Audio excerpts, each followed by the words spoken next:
and welcome to the Post About Ghosts podcast. I'm your co-host, Chellemo, and with me as always, I have Aidy. Hi, Aidy. Hello. We have another exciting episode this week. We are going to be talking about water and its relationship with our human history and the paranormal. How about that? That's great. I'm excited. Yeah, so water is used for purification in many different religions. Sacred waters include those like Lourdes in Roman Catholicism. The River Jordan is sacred and said to be where Jesus was baptized in the Christian religion. The Zamzam well, deep within the Great Mosque in Mecca, is found in the most holy place in Islam.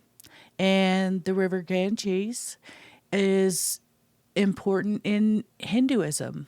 I found some information on the ancient Celtic symbol for water called the triskele or triskelion. Yeah. It's a very common water symbol featuring three coils, all wound in the same clockwise or counterclockwise fashion. All of these coils have to be going in the same direction. I watched a video, this guy who makes them with look like copper wire, some type of wire. But he said all three coils in the triskelion have to be wound from one wire and they have to all move in the same direction. And his explanation for that was if they weren't wound the same way, then the triskelion wouldn't work. Now, Right. that's what he said, but he didn't elaborate on what he meant when he said it wouldn't work, and I couldn't really find anything. So I'm hoping that either you, Aidy, or someone listening might be able to fill me into that. What happens if the symbol works as opposed to it not working? You know, does it bring you luck? Is it some kind of a thing that brings you luck, or does it keep you safe from drowning? How is it related to water, and what exactly does it do when it works? How about it? You know anything about that? No. Yeah. Well, we are at your mercy, Yeah. listeners. If you know, please give us an email to contact at postsaboutghosts.com. I would really love to hear more about this. Yeah. I'm looking at one of the symbols. It's like a concentric circle. So whether it's something to Yeah. do with like binding, it has to be specific to that certain way Right. for whatever. Did you say power binding? Yeah. Yeah, that's really interesting because the very first triskelion was carved into a stone at the entrance of an old Irish tomb. And it dates back to about 3,000 years ago. So the very first one was at a tomb, and I find it interesting that you said binding. So maybe there is something to that. Yeah. I do know here it says that triskelions are found all over Europe, but they tend to be more prevalent in Central Europe and in your backyard, Britain. Yeah, that's right. Yeah. Yeah. Well, I mean, the symbol of the Isle of Man is Yeah. one of those as well. So, but that's like the three legs. Yeah. So yeah, it is a symbolic. Of course, like the Celtic symbols you can find all over. So yeah, very much. Yeah. Well, so that led me to wonder what is it about water and binding and tombs, and how does it work out with paranormal investigations around water. And I found a website called Homespun Haints that offered some theories about how water might be connected to the paranormal. And this website notes that one theory is that water amplifies spiritual energy. They claim that spirits can possibly use the energy in the water to create an environment in which they can contact the living world. Yeah. There are known cases in human history, and this is horrific, but it's history, it's human history. They found evidence of cultural beliefs that led some ancient bridge builders to perform human sacrifices at the time of building the bridge. And the idea was that the spirit of the person sacrificed would be able to use the energy in the water to manifest, and then they would just protect the water. They would become the water guardian in the spirit realm. So they actually did that in our human history Mm. when they built new bridges in the ancient world. Yeah. Found that incredibly interesting. Yeah. Yeah. I also found some cool little sciency things about water that you'll love. You'll love to Oh, weigh in yeah. on these. Tell me what you think. For one, I found that static electricity increases when salt is added to water. Yeah. And this is due to the electrical current generated by ions in the water. That's right. So, this leaves some paranormal enthusiasts to believe that water that has this heightened level of energy, like seawater, Mm-hmm. makes it a greater candidate for hauntings than fresh water. Now, Mm-hmm. that said, there are just as many cases, if not more, hauntings known for smaller bodies of fresh water than the ocean. However, you could kind of explain this because this is kind of where people are. We're around the smaller Yeah. bodies of water a lot more than we're out on the open sea. So Yeah. maybe they're way out there in the ocean and we just don't know about them because we're not out there. But what do you think about the theory that salt would be more conductive for spiritual energy? Well, it makes sense. It makes sense. I mean, in some of the sort of rituals, salt is used, isn't it? You know, when they make protective circles, things like that. Don't they use salt for that kind of thing? Yeah, yeah, So yeah, I mean, yeah, it from a sort of like from a scientific perspective, yeah. Yeah, it does, as you said. You know, the properties in salt do add to its conductivity into, well, with static electricity being increased when salt is added to it. So yeah, yeah. yeah. I mean, Makes a lot of sense. And then, of course, on the Shelmo perspective, I'm thinking that there's a thing about salt and demons, like they can't cross over salt or something like that. I hear that. So I'm thinking that saltwater entities are probably the good guys. yeah, yeah. You would hope. Yeah, you would hope anyway. That Yeah, that that's is what the I'm saying. hope. Like, you know, those they say when they're doing them rituals, they put themselves in that sort of protective circle. They use salt. You know, when you see anybody doing the you know, like, not the Bloody Mary. What, you know, the ones where it's like they want to protect themselves Yeah, yeah, while they're doing the ritual. yeah. I can't think of the specific rituals off the top of my head, but they actually use salt, don't they?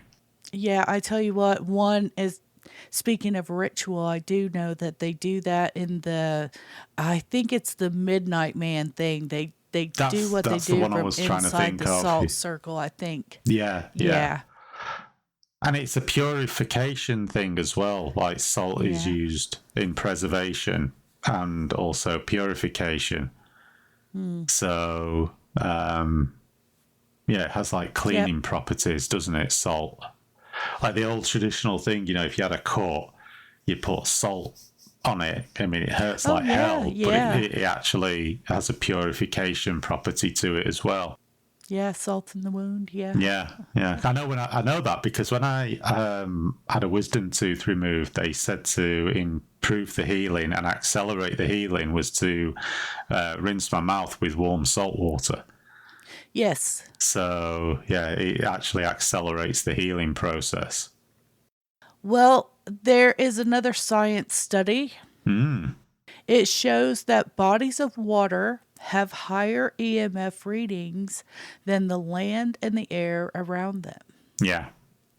This is also something that makes some paranormal investigators believe that if ghosts do use energy from the environment to manifest, then it might be easier for them to do so in the water. So maybe that's why you're seeing ghost ships and Mm. things like that going on. What say you? Well, here's an interesting thing, and this is just off the top of my head.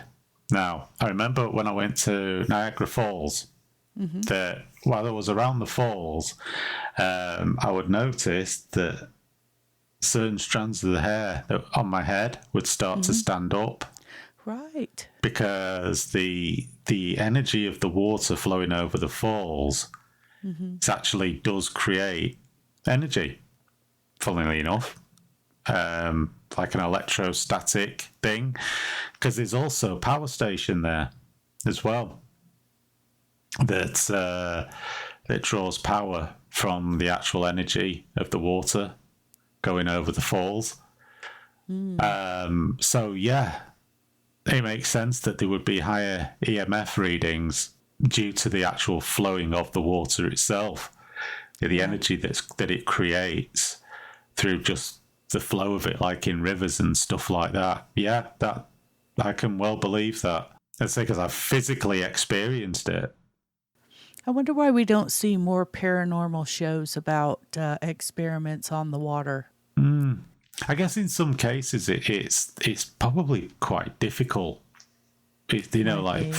feasibly difficult to do, isn't it? I mean, being out on the water with with a lot of camera equipment is Yeah, probably it might not not the be very good safest. for the equipment. Yeah. Yeah. Well, I want somebody to do it. Well, yeah. Yeah. You have some stories. I do. And this What you is got? some examples of haunted bridges in the UK. Obviously, these are near bodies of water.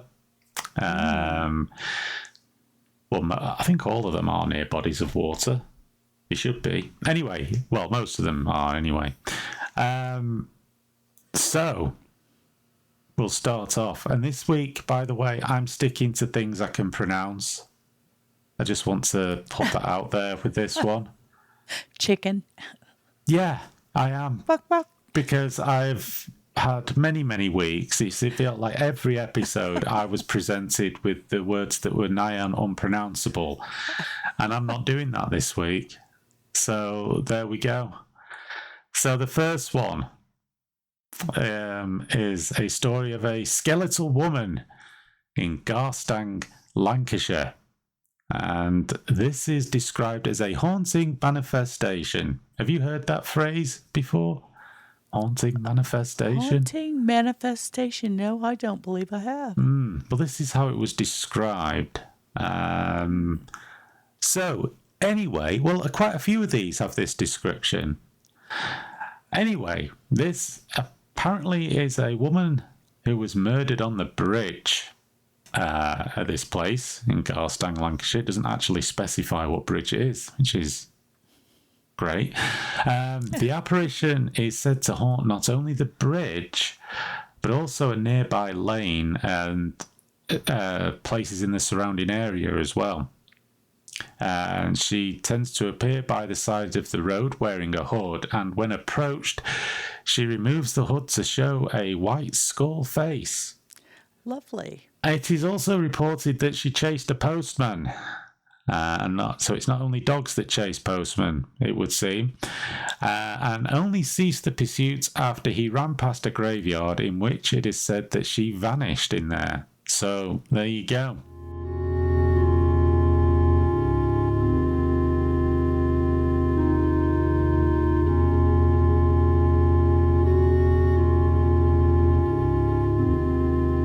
And I have another one. Fascinating. Yeah, I know, right? Keep them coming. Yeah. Yeah, this one is referred to as Man in a Green Jacket from Trent Bridge, Nottingham. And again, this is described as a haunting manifestation, which was first reported in the 1960s. A ghost of a man wearing a green jacket has been reported looking out over the edge of the bridge. The figure then fades from view. So yeah, so I guess as you're looking at it, you see the figure, and then it sort of starts to fade away. Right. It doesn't say that it does anything else. I'm good with that. Yeah, it's thought that this is a ghost of a man who took his own life. I mean, these bridges do Oh, tend to be the kind of places where that would happen. yeah. However, in this location, there are also reports of a jogger who appears there and appears to be semi-transparent. And he has been spotted running over the same bridge. Also, phantom voices have also been heard by people who've crossed the bridge when they've been crossing it alone. So there's been nobody else with them, and they've heard disembodied voices. And also, some people report seeing people leap into the river, but when they go over and look, they've disappeared before hitting the water, which would be quite a freaky thing to see. Yeah. So a lot of different stories there associated with that location in particular. We then have ghostly accidents in Nuneaton, Warwickshire. And this is another weird one. This is a haunting manifestation again near a railway line and bridge. Now, it doesn't specify this one is the one I'm a bit... Don't know whether it actually mentions water. You could assume so, I suppose, if it's a bridge. However, this originates from around 1986. Two people walking home spotted steam coming from under the bridge. And that wouldn't be water then, would it? That would be railway line going under a bridge, not over a Right. bridge. Yeah. Yeah. Okay. Well, there could be like a river nearby, I suppose. It doesn't say. Sure. I did actually type in specifically like water related things in the UK. So anyway, We'll roll with it. yeah, well, I'm going to. Looking Perfect. down, they saw a stationary steam locomotive with dozens of people lying on the tracks. What seemed strange was that they all seemed to be semi-translucent. The people on the tracks, not the witnesses. Well, the steam from your locomotive is the water right there. So Well, there you yeah, go. yeah. Well, we'll go with that. We'll go with that. So the two witnesses ran off to get help, and when they returned a few minutes later, the train and the people were gone. Of course, what is weird, 1986, steam locomotives weren't a thing. Now, the only thing I could think of, but it would be rather bizarre, was that they were shooting a film. But I don't know why they would look semi-translucent, unless they were like No. done in makeup, and I don't know. Yeah. But that seems quite weird, that one. First of all, we weren't using steam trains in 1986. It would have been a locomotive, like diesel locomotive or electric. But it certainly wouldn't have been steam unless it was some kind of reenactment or historical thing, which is why I was thinking, was this actually a movie thing? But you would know, because there would be people with cameras and direction and what have you.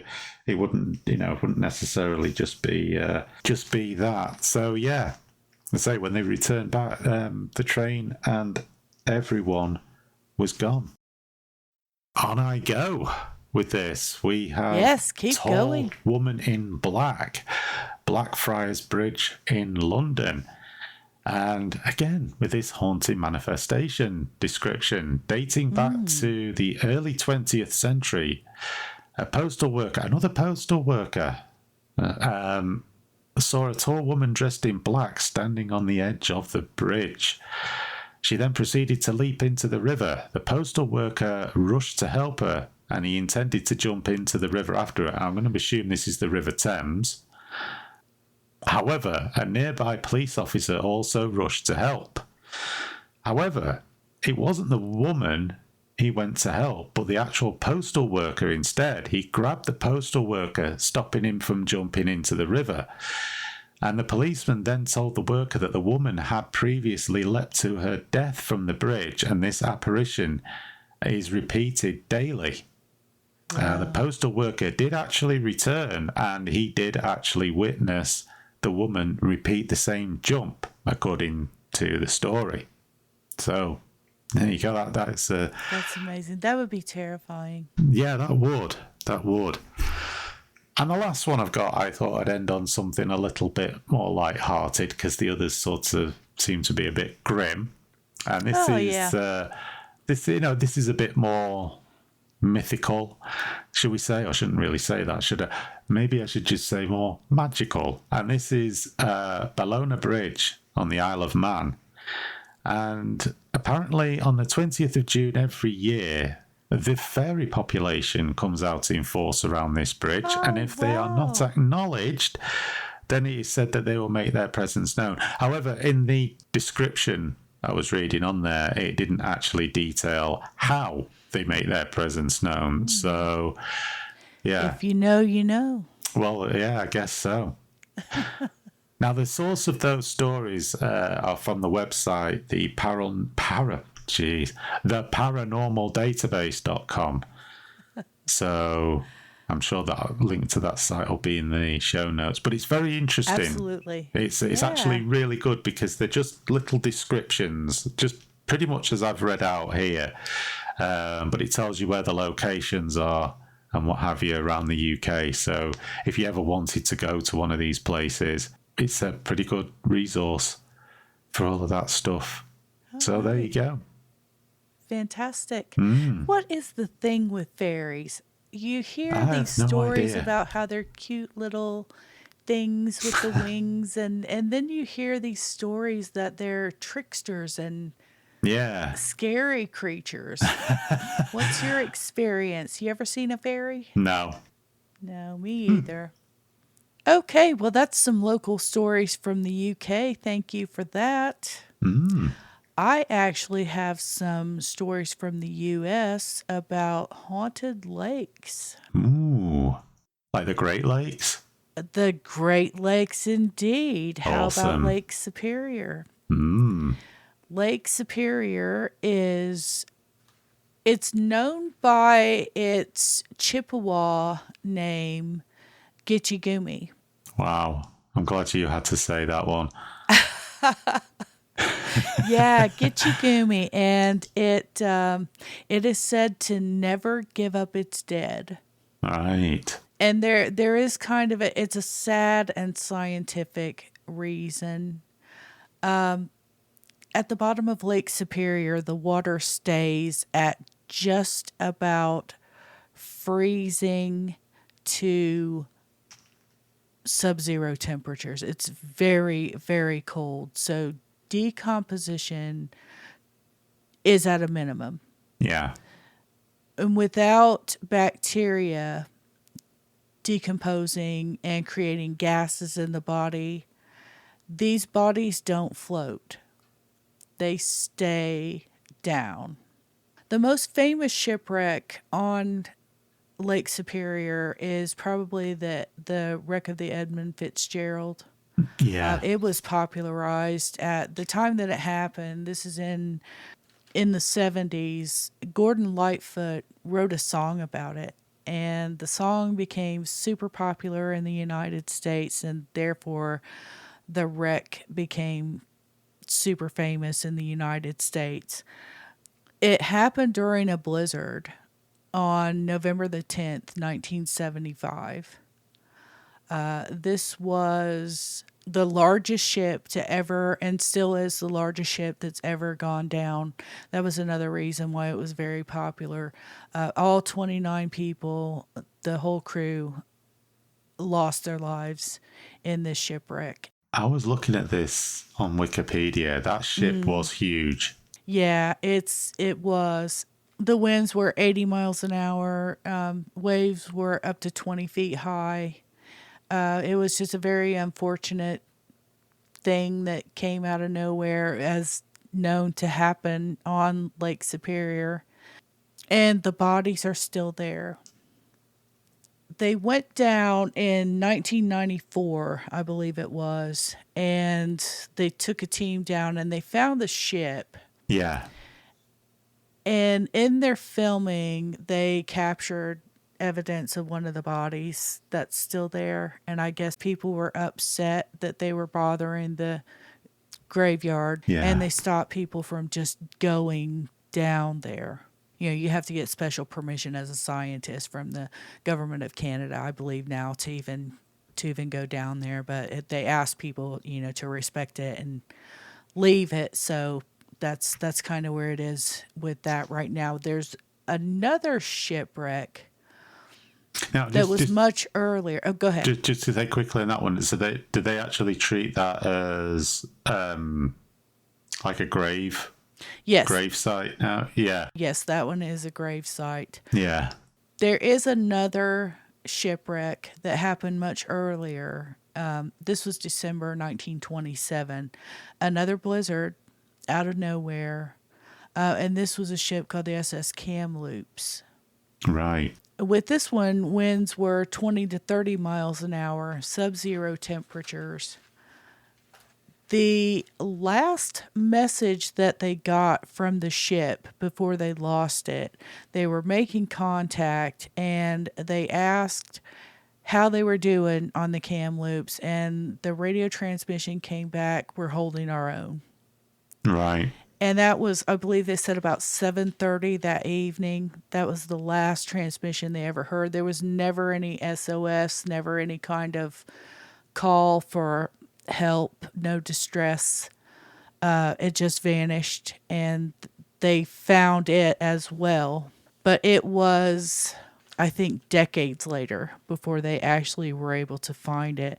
And it's the same. The bodies, I believe there are 13 that are still down with the wreckage now. right. And it was actually a diver in 1977, a diver found the ship. So it was down for 50 years before they ever found it.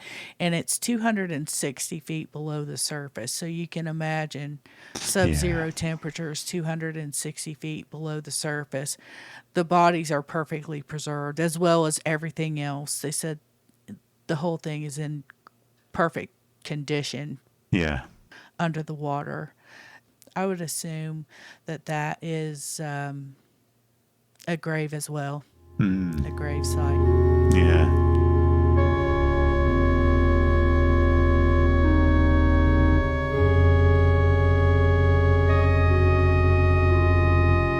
So, other than Lake Superior, we have Lake Lanier in Georgia. Right. The interesting thing about Lake Lanier in Georgia is there are almost 700 deaths in that lake. Wow. That is a Yeah, lot. exactly. Wow. So it's supposedly very cursed and very haunted with a lot of death. I read that hundreds of those deaths are possibly suicide. Right. So some bad stuff going on that water. Yeah. Kelly Nash in 2015 was a local resident in the area, and he woke up his girlfriend one morning and told her that he thought he had the flu. He was stirring in the night. It's very early in the morning. Mm-hmm. And she said, "Okay, try to go back to sleep and get some sleep," which they did. Well, she woke up a little bit later and he was gone, Well, like he physically disappeared. missing. Yeah, he Wow. became missing. He was missing for a month. Yeah. When they found him, he was found floating in Lake Lanier in his pajamas that he had on the morning that he said he had the flu. Yeah. He was wounded by a gunshot to the head. Wow. There has been no solution to this crime. So they don't know if it was self-inflicted or... Right. They have no idea what happened to this guy or why he ended up in the lake, but Yeah. he is one of the deaths. There's another story from Lake Lanier about two ladies named Delia Parker Young and Susie Roberts. And they were two ladies who, in April of 1958, decided to go out and have a girls' night out. Right. They were never seen again. The only clue indicating what might have happened to them were some skid marks on the bridge crossing over Lake Lanier. And it would take until the 1990s to confirm that their car had gone off of the bridge and into the water. The car was actually found in the 1990s when one of the women's bodies, I guess, came up. Right. They found the body first, and then they found the car and the other lady. So there's two more of the deaths. There have been many witnesses say that as they were driving over the bridge, they saw a woman in a blue dress walking on the bridge who would disappear as you get close. So yeah, so there's some haunted waters over here. Yeah. There's a guy he's a longtime diver named Buck Buchanan, and he said that he's had to dive in Lake Lanier before and felt a body part while he was down there. He said you reach out in the dark and you feel an arm Wow. because a lot of these bodies are still in there. So I would think that if there is any kind of conduit between the spiritual world and water as a communicator, Lake Lanier would probably be a great place to do a camping paranormal investigation. Well, yeah, with that volume, yeah. Yeah. I'm thinking we might need to make that happen someday. Yeah. Sounds fascinating. It And does. it doesn't get super cold in Georgia, so Right. yeah. All right. Okay. How about some water spirits? Yeah, I've got some here to talk about. Perfect. Water spirit in mythology, or water spirits in mythology. And so I thought I'd kick it off with the Nixie, a shape-shifting water spirit that appears in both human and horse forms. And this is found in various folklores, such as English, Nordic, Swedish, and Finnic, and German. So it's another one of these widespread. Probably all comes from a central place, but sort of spreads out throughout folklore. Now I have a couple of English ones, and these have got very interesting names, as we like to give stuff in folklore in this country. And the first one is Jenny Greenteeth. And again, like I say, this is from English folklore. She is said to be a river hag. That's rather specific, isn't it? It makes you sound like, there's a whole lot of these in this country.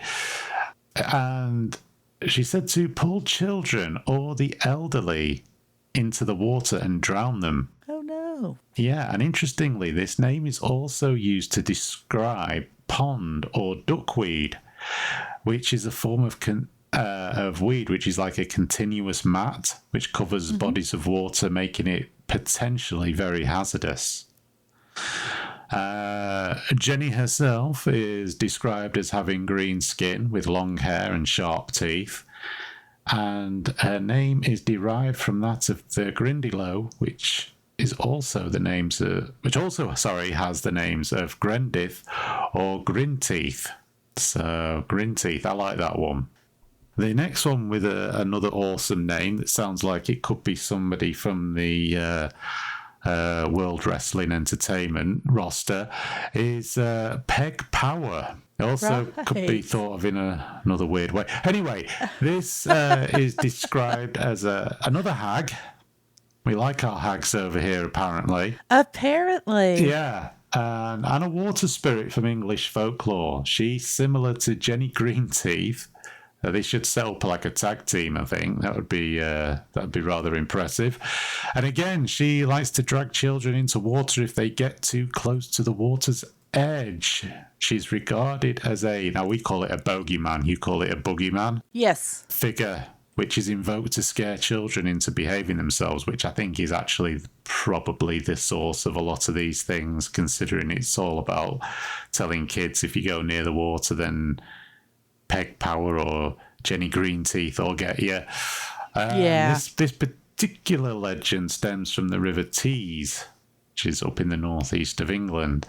Now, another description is that of a beautiful young woman with green hair. who pretends to be drowning, and those who try to save her end up getting dragged to their doom, which is kind of not too dissimilar from sirens, if you think about it, or mermaids, other sort of mythological type water-bound. Well, I'm going down a rabbit hole with that one, aren't I? Anyway, and then the last one is and this is the only one I've got a slight challenge with of saying, but I'm going to call it the Grindilo because it sounds, that's how it should be said. I can go for that. I don't think it's the Grindilo. I think you would call it the Grindilo. No. Yeah. And this is a creature of Yorkshire and Lancashire connections. Their name is thought to be connected to that of Grendel, which, of course, was the name used in Beowulf for the creature in that story. These are supernatural creatures, so this isn't an individual. This is like a lot, I guess you would call a race of supernatural creatures, which are described as being small humanoids with green, scaly skin with sharp claws and teeth. They have long arms with long fingers and are said to dwell in ponds and marshes waiting for unsuspecting children, which they grab and drag under the water. I kind of like this sort of reoccurring theme of scaring the ever-loving bejesus out of kids. Yeah, what's going on there? Yeah, well, you kind of learn more when you're half scared to death. If you just got somebody saying, now stay away from the water because you might slip and fall in. No, kids are still going to play with the water. If you say that some green scaly thing with sharp claws and teeth is going to grab you and bite your head off, that's probably going to be more effective. As I've said to you before, my dad liked to tell me that if I misbehaved, I'd get struck by lightning, which probably accounted for many years of me breaking land speed records to get in the house if I was playing out with my friends and there was a rumble of thunder in the distance. So yeah, I would say this type of thing does work. So yeah, just a few folklore creatures from this country for you there too. And as an island, I think we probably do have quite a lot of waterbound things. Yeah. Well, I've got a couple from other parts of the world. Okay. One is an island as well. We'll get to that one in a moment. But first, I have Moriana from Russian folklore. Right. And Moriana is a female sea spirit of Slavic folklore. Right. She is possibly a goddess. Right. And she was the daughter of the sea czar. Ah, right. Tsar. Yeah, Tsar, yeah. Tsar. Tsar, yeah. And also, according to some beliefs, she ruled the winds. Right. Sometimes they were said to be numerous spirits in the sea and a marine kind of rusalki. There's my word for the week. Oh, yeah, I'm going to say, no. A marine kind of rusalki. I've done my bad pronunciations for this season. Yeah. Well, these posed a great threat to ships, but usually the Moriana was represented as a single entity as opposed to these groups. Right. Due to the connection between her name and the goddess Morana, Moriana is sometimes identified with her and is also called the goddess of death. Right. So there you go. She's got water, wind, death. She's a do-it-all kind of girl. Yeah. It is believed in folklore that Moriana often swam deep in the sea, taking the form of a big fish and playing with dolphins. Right. She came to shore only on quiet evenings, and during the day she stayed on the waves. When a storm would be rising, if the Tsar was angry, Moriana would calm him down and the storm would subside. So she wasn't necessarily an evil presence. It seems like maybe she's child at heart kind of girl, keeping her father calm and keeping the sea calm. Yeah. Other than that, I have one from the island of Japan. Right. And this is the kappa. Mm. And in Japanese folklore, the kappa is a familiar type of water monster considered one of the three major yokai. We're going to say yokai and move right along. They supposedly inhabit ponds in the rivers of Japan. They have several local names. The Kappa have been known as dangerous man killers that drown people.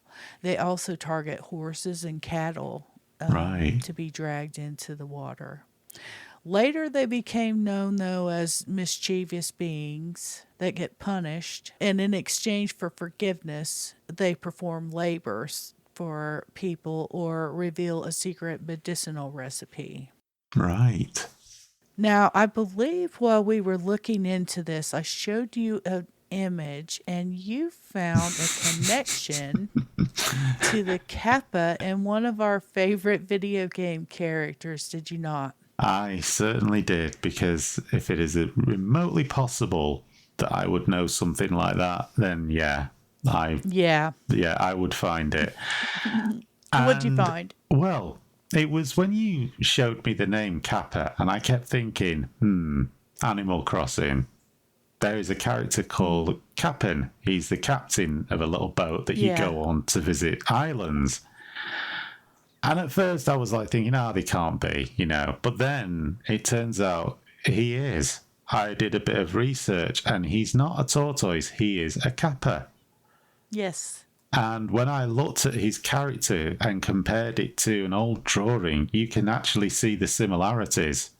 Obviously, with the Animal Crossing, they've sort of cutified it pretty much, Yeah. but it's the same creature. So, yeah, it does appear in Animal Crossing. That is so cool. Yeah, it is.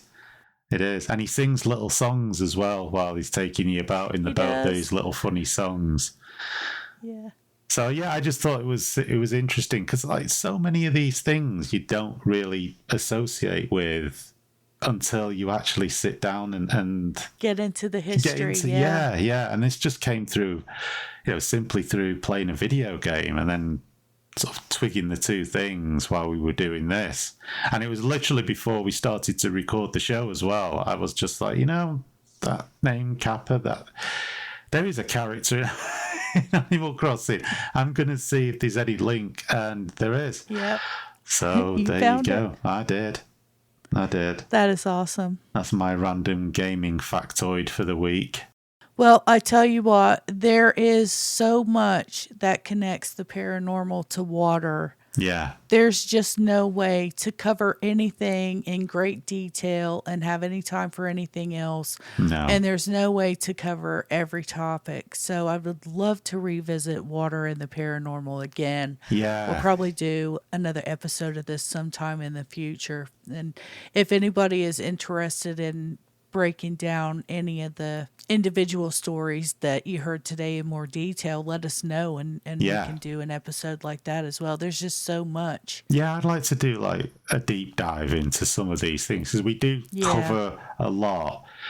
But doing a deep dive into it would probably be fascinating, particularly like with this stuff in like the mythological side of things. There is so much more information, but like you say, literally it would be a 5-hour show on just one thing because there's that much to go into. Yeah, I mean, we didn't even touch on sirens. No, that's it. And then they're a pretty big thing in mythology. Sort of stems from Homer's Odyssey. Yeah.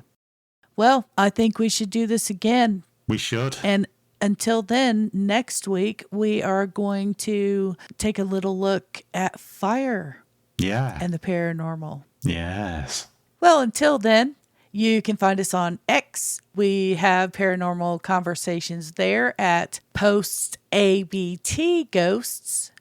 You can subscribe to us on the website, YouTube, Spotify, Podcast Addict, pretty much anywhere you get your podcasts with the RSS feed that I'll put in the show notes. And as usual, I will link to all the places where we got our information for this episode in the show notes as well. And we'll talk to you again next time. Yes, we will. Bye. Bye.